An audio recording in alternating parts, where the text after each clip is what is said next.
All right.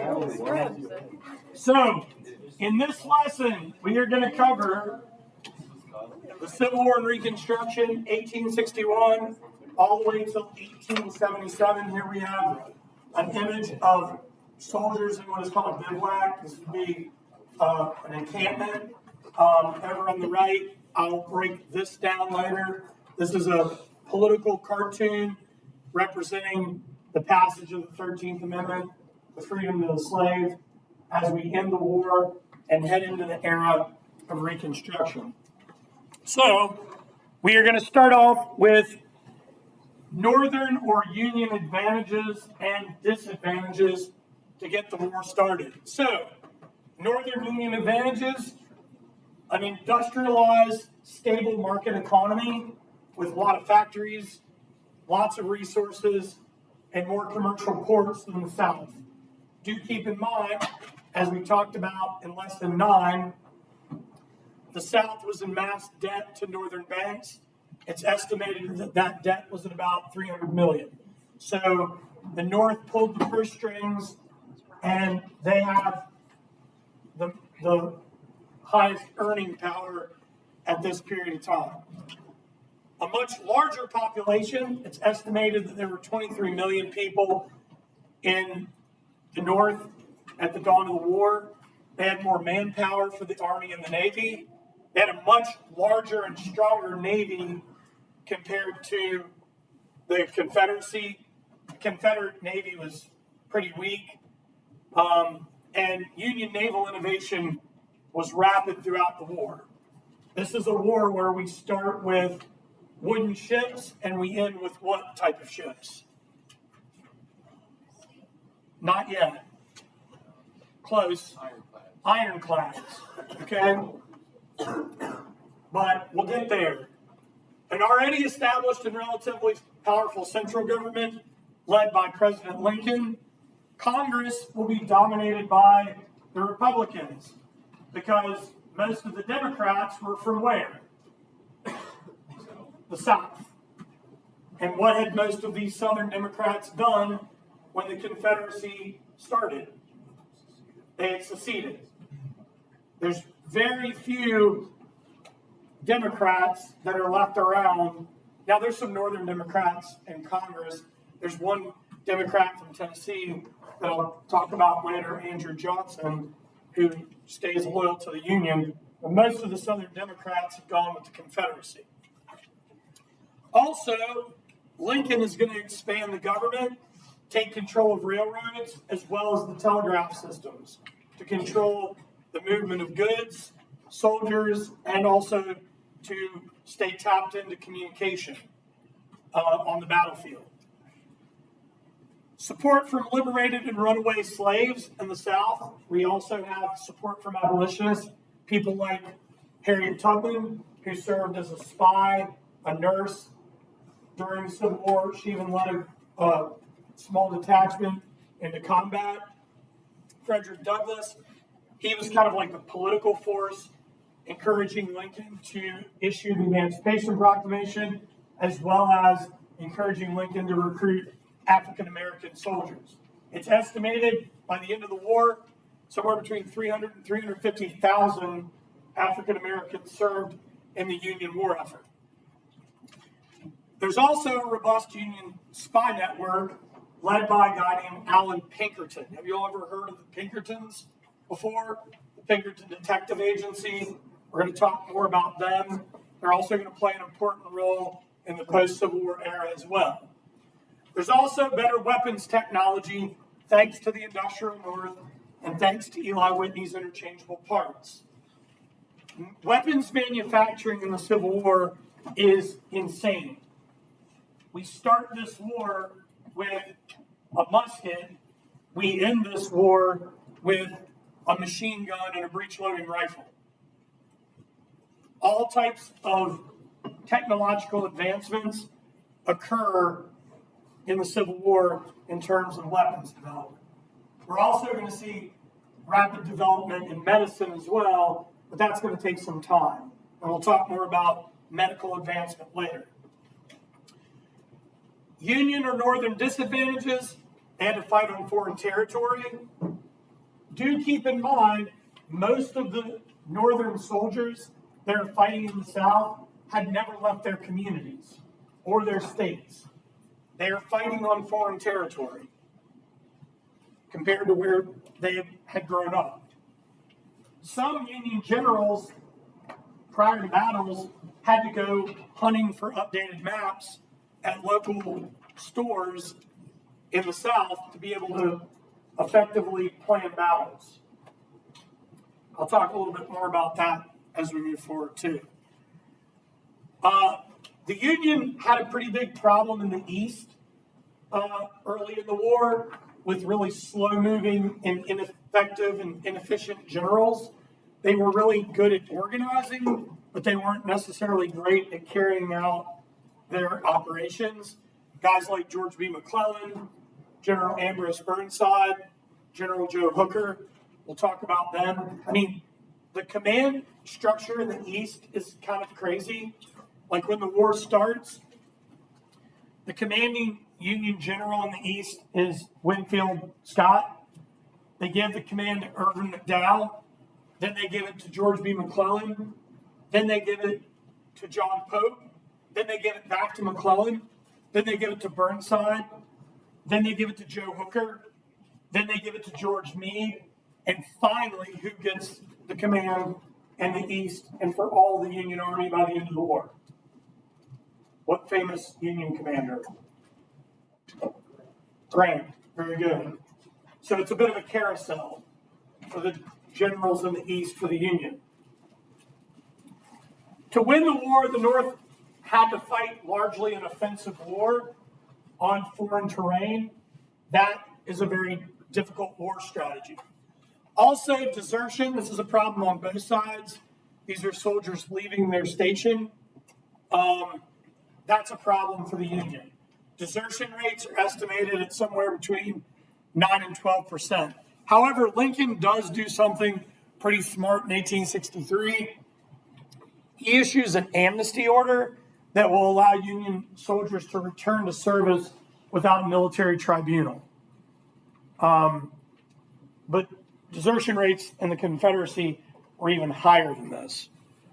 Any questions about advantages or disadvantages? These pie charts here show you the major advantage that the Union has in terms of war material or war material and labor and transportation heading into the war. Total population, industrial workers, manufactured goods, and railroad mileage. But we can't lose sight of the fact that there's a human element, right? And had McClellan been more aggressive, had Burnside been more strategic, the war may have ended sooner than it did, but it didn't. It drags on for 4 very long years with a pretty devastating death toll. Questions up to this point? Is everybody good? All right. Let's take a look at the Southern Confederate advantages and disadvantages.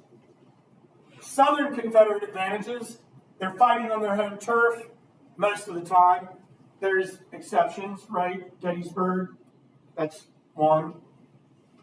But overwhelmingly, most of the war is fought in the South. They're also fighting for independence from the Union. They very much see this as a second American Revolution. Both sides kind of see it that way. They have a large spy network. They have a home guard network, which are referred to as partisans, that helped on the home front where the fighting was taking place, and they had local intelligence. To your point earlier, they have strong generals. They struck lucky. Some of the most talented generals in the Army at this period were Southerners. Robert E. Lee, Albert Sidney Johnston, Thomas J. Jackson, Jeb Stuart. That's just kind of scratching the surface. In the first 2 years of the war, the Confederates had more skilled horsemen and marksmen. But by the time we get to 1863, that changes. I'll actually explain that later, where that change starts to happen. A lot of it just comes down to battle experience. But it also comes down to training. Training improves as the war goes on, and battle experience helps improve the training. To win, the Confederates have to wear the Union down and drag the war out. This is called a war of what? Attrition. Very good. A war of attrition. They see themselves as like Washington and the Continental Army. If they can drag it out, then they're going to be in good shape. They don't think they're going to win a fast war. At least the people in the South that understood the Northern War Machine, some Southerners were like, we're going to whip them in a month. That's not going to be the case. Southern Confederate disadvantages. They have a smaller population, smaller army, smaller navy. The Navy is like the strongest part of their Navy were their blockade runners. Now, yeah, they did have an ironclad or two, but overwhelmingly, the Confederate Navy just doesn't have the numbers, and they don't have they have some innovation going on, they just lack supply. Smaller economy, little industrialization. There's not a lot of industrial centers in the South. I mean, like the two leading iron industries in the South are Richmond and Birmingham, Alabama. Richmond, Virginia, and Birmingham. Fewer resources. That's not to say that Richmond and Birmingham were the only industrial cities. There were other industrial cities in the South. They were just fewer and spread out. All right? Class problems. Small farmers and artisans are doing the majority of the fighting. And a lot of these folks do not own what?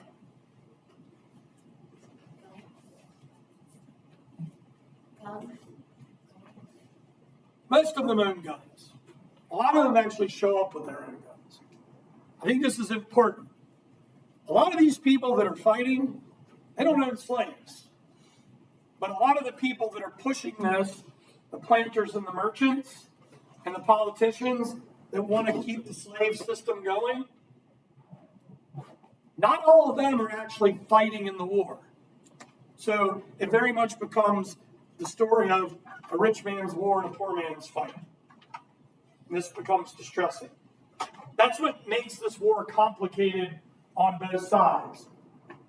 And I'll talk about that as we move forward. Okay? Weak currency backed by cotton. They have very little specie, very little gold and silver supply. Most of the gold and silver supply was held by the North. They're also going to make some not so great financial decisions with their cotton. What do we know about cotton? What does it have to do? Yes, and it also needs to be processed. Because if it doesn't get processed, what happens to your cotton? Same as tobacco. If it's not properly processed, it rots. It goes bad. All right? The Western Army was much weaker than the Eastern Army for the Confederacy. I'm not taking anything away from like valor or heroism here. I'm talking about leadership. There's a pivotal turning point in the war that is largely forgotten about. It is the death of Albert Sidney Johnston at the Battle of Shiloh in 1862. After that guy dies, the rank structure in the Confederacy in the West is a bit of a disaster. So we got to keep that in mind. Also, West Virginia breaks from Virginia in 1861, and it is made official in 1863. What resources does West Virginia have that the Confederacy might want their hands on? Nobody? Nobody knows what rich resource comes out of the mountains of West Virginia? Coal. Very good. Coal and lumber, among other things. Salt. All right. And we have to also remember there are southern border states that still practice slavery that don't go with the Confederacy. Missouri, Kentucky, Maryland, and Delaware all stay in the Union. If you've ever wondered why there's 13 stars on the Confederate flag, they put stars on there for Kentucky and Missouri, anticipating them to join the Confederacy. They never did.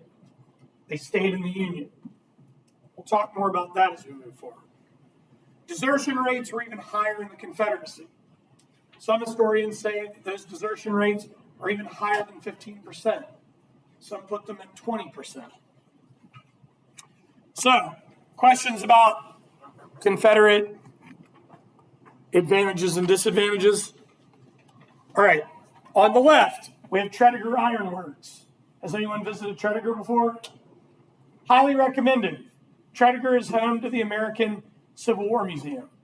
If you want to learn more about the Civil War, highly recommend you head down to the city and check it out. I'll also explain to you at the end of this lesson why Tredegar still stands and why it wasn't burned to the ground. On the right, these are four of the most celebrated generals. We have Robert E. Lee, we have Albert Sidney Johnston, we have Stonewall Jackson, and we have Jeb Stuart, all four of which were educated where? I thought I heard somebody whisper it. West Point. Very good. All four of those guys were West Point graduates. All right. So, general strategies for the war. The Union strategy, the Union will adopt General Winfield Scott's Anaconda Plan. Winfield Scott, at this point, is pretty old. The guy that he wanted to replace him was Lee, but Lee turns down the offer to go with Virginia and will secede with Virginia. Winfield Scott's plan, the Anaconda Plan, is to blockade all southern ports on the East Coast in the Gulf of Mexico and to control all southern rivers, notably control of what river? What river does this guy want them to take occupation of? The Mississippi River. Very good. How does an anaconda kill its prey? It chokes it out slowly until it can devour it. A lot of people thought this was crazy. It actually comes to fruition. It just takes time. Year by year, starting in 1861, by 1862, 1863, 1864, and into 1865, this snake will tighten around the South. The blockade just gets tighter and tighter. All right? The Union plans to capture the Confederate capital of Richmond. The original capital was Montgomery, Alabama, but when Virginia seceded, they moved it to Richmond. Why Richmond? Well, Richmond's got manufacturing, and they got railroads. What other system do they have?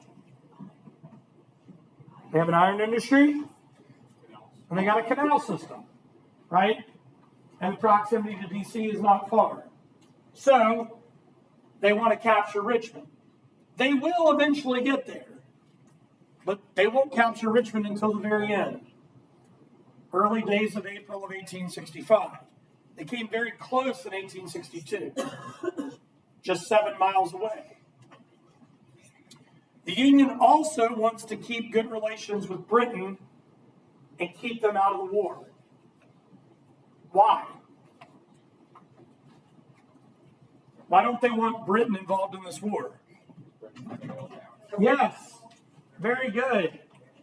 If Britain gets involved and even recognizes the Confederacy and provides them with the aid, it could actually end up potentially leading to the country being ripped apart.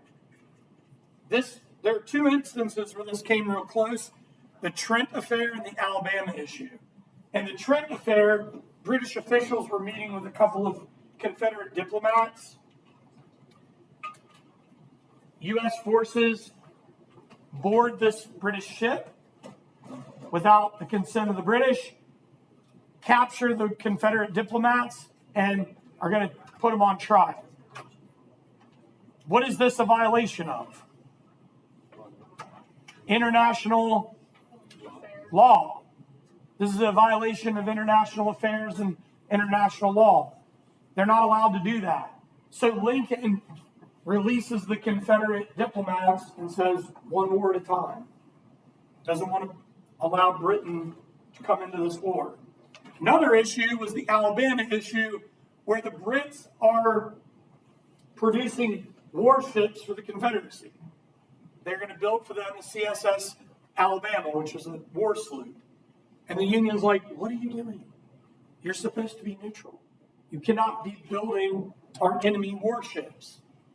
Lincoln is not interested in getting involved in a global war with Britain over this issue. And ultimately, Britain's like, yeah, all right, we're good. We'll stop. We'll talk more about foreign involvement later and what event gets the foreign nations out of this thing. Confederate strategies. The Confederacy wanted to maintain control of their southern cities and forts. But there's a couple of really important forts that they don't occupy in the South. That is Fort Sumter and Fort Pickens. Now, Fort Sumter is important because Fort Sumter is the fort that guards Charleston Harbor. Why is Charleston's harbor important to the South? Why would Charleston Harbor be important here? Connection of the outside. Yes, this is one of their main shipping ports to move goods inside and outside of the South. All right? Another question for you guys. Why do you all think it was easy for the Southern Confederates to quickly take occupation of so many Southern forts? No one was fighting. Very good. There was no opposition. Most of the Southern forts were occupied by military officers who seceded. There's very little opposition. Where we will see opposition is at Fort Sumter, which is where the war starts. The Confederacy wants foreign recognition, notably from Britain and France. This is kind of like they're looking back to the Revolution the same way America got recognition from France, Spain, and the Dutch. They want to get recognition from Britain and France. They came close, but it all fell apart after 1863. And that was after the issue of the Emancipation Proclamation and the Confederate defeat at Gettysburg. That's where their foreign recognition starts to dwindle. Interestingly enough, the country that came closest to recognizing them was France. But France got itself tangled up in affairs in Mexico and ultimately withdrew, and the Confederacy receives no foreign recognition from either Britain or France, formally. And, of course, they have to fight a war of attrition, and they've got to defend major southern cities. So this is going to be a challenge because from 1862 to the end of the war, they just keep losing major southern capitals and cities, state capitals and cities. One area that both sides didn't pay a lot of attention to early on, that was basically a war with, or wars within the war, were the border wars that were fought on the border of Kansas and Missouri, Kentucky and Tennessee, and Virginia and West Virginia. And that creates a significant amount of turmoil during this war. Ironically, a number of Native American tribes end up siding with the Confederacy. Why is that ironic? What had most Southerners supported in the 1830s? Very good. The Indian Removal Act. Excellent. All right. So on the left, poor Winfield Scott, old fuss and feathers.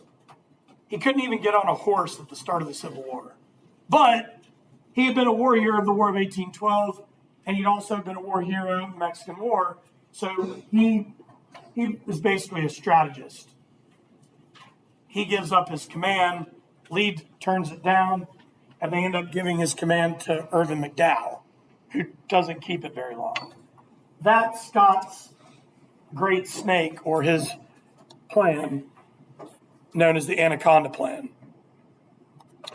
This is where we're going to pump the brakes. The Civil War begins in 1861. So after the election of Lincoln, and remember the election was held in November, by early December, the election is called for Lincoln. What vote carried Lincoln? The Electoral College. Very good. The South is infuriated. On December 20, South Carolina secedes. From January to March, Georgia, Florida, Alabama, Mississippi, Louisiana, and Texas will follow. The Confederate government is formed in Montgomery, Alabama. That would be its original capital. They want to take occupation of Southern military forts rapidly. But there is a crown jewel fort that was built as a result of the War of 1812 that they want their hands on, and that is Fort Sumter, that is the defensive fort of Charleston Harbor.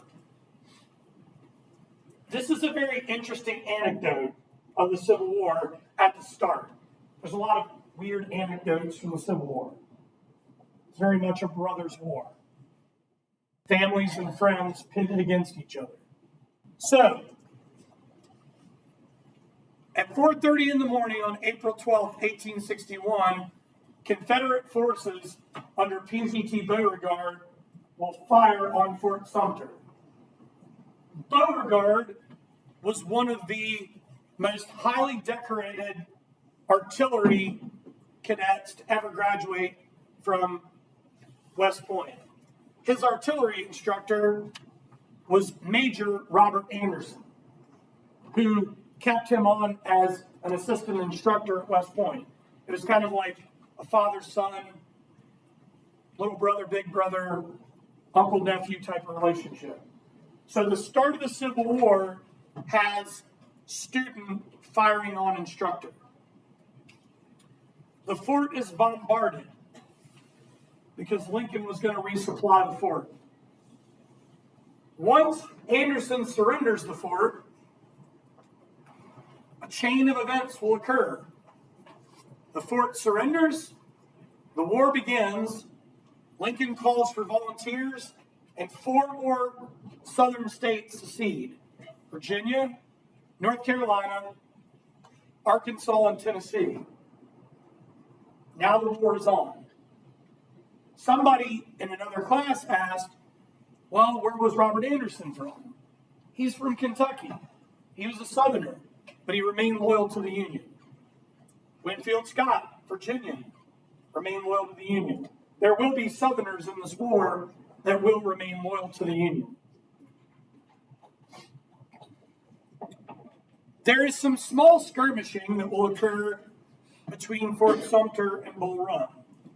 Like, there's a pretty violent affair that occurs in Baltimore.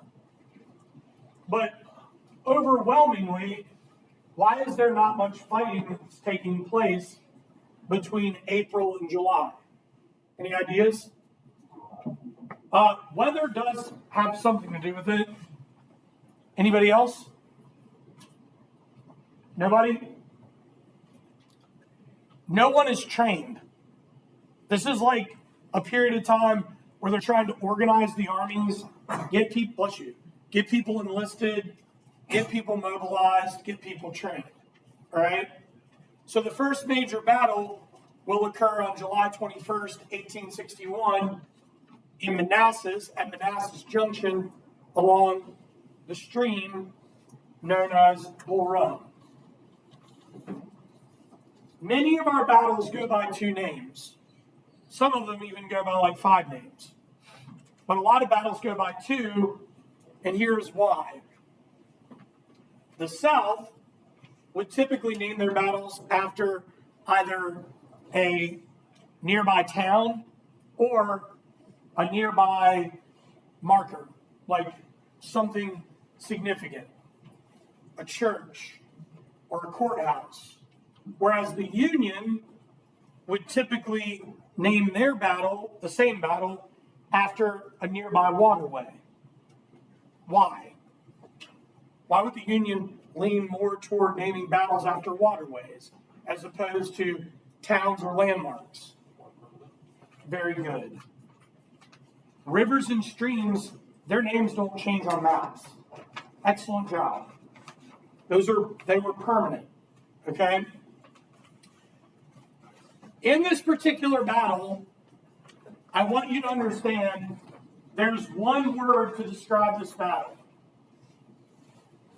Chaotic. Most of the people on both sides had never fought in a battle before, with the exception of the commanders who had served in what war? Mexican. Very good. The Mexican War. But most of them were commanders. So the privates and the corporals and the sergeants, the guys on the ground, the infantry and the artillery guys, and even the cavalrymen, this is their first day in action. This is why we often refer to this as seeing the elephant. It's like a term connected to the circus, right? First time you ever see an elephant.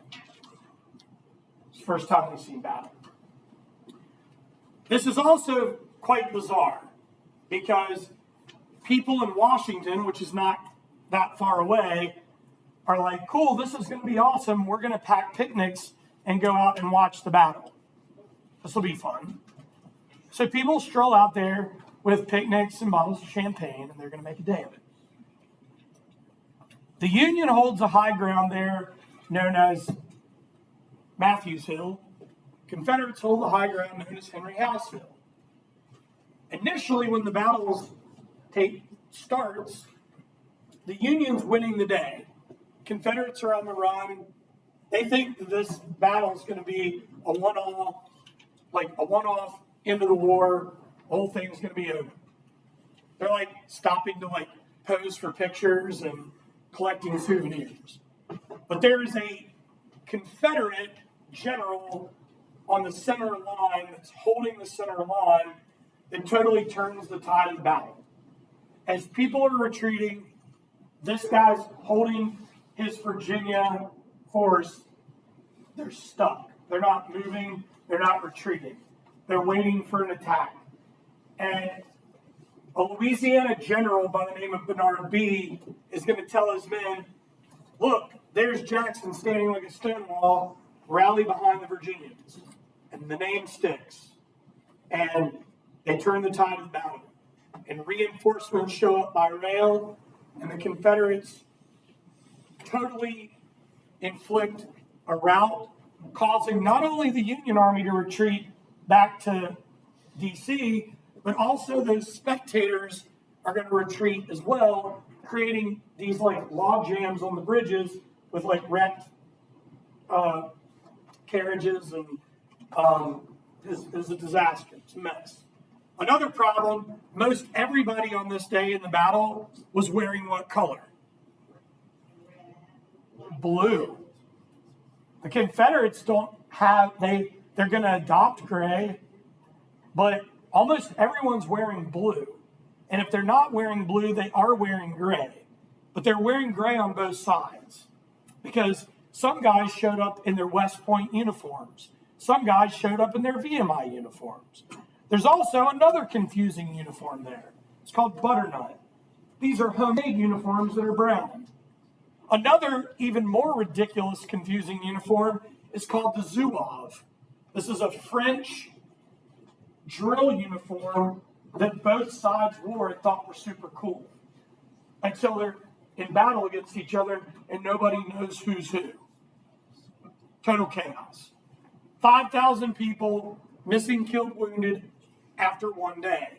To this point, this is the deadliest battle in American history.